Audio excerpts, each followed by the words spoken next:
It all starts with prepping your skin, and for that I love to use the Beautiful oil. Using 3 to 4 drops gently massage into the skin. This hydrates the skin and creates a beautiful canvas that is ready for foundation. Now that the skin is nicely hydrated, I like to use our new Invisible Touch Liquid Foundation for light to medium coverage. This foundation evens out imperfections to provide an effortless, natural finish with a hint of luminosity. Apply 3 to 5 drops onto the back of your hand and then blend out across the face with a dense brush. I like to start with a light hand and add more to the areas that need additional coverage.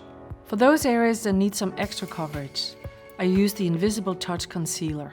This has a velvety texture that blends beautifully but also stays put. Today I'll use it under the eyes to brighten and diminish some of the darkness under her eyes. I like to use the Buffer Concealer brush to blend it out so that the skin looks flawless. Now I'm going to set the makeup with a light dusting of pressed powder in translucent. This gives a beautiful finish to the skin, minimizing any excess shine and helping extend the life of your makeup. I like to keep it to the T-zone, which is where we tend to see the excess shine. The last step, and possibly my favorite, blush.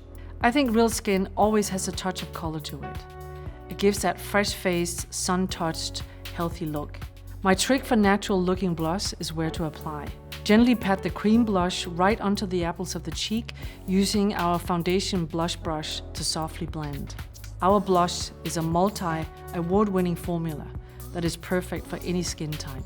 This is what I love to call Enlightened Beauty. Skin that looks real, healthy, luminous, and makes you feel beautiful. It only takes 5 clean, certified organic products.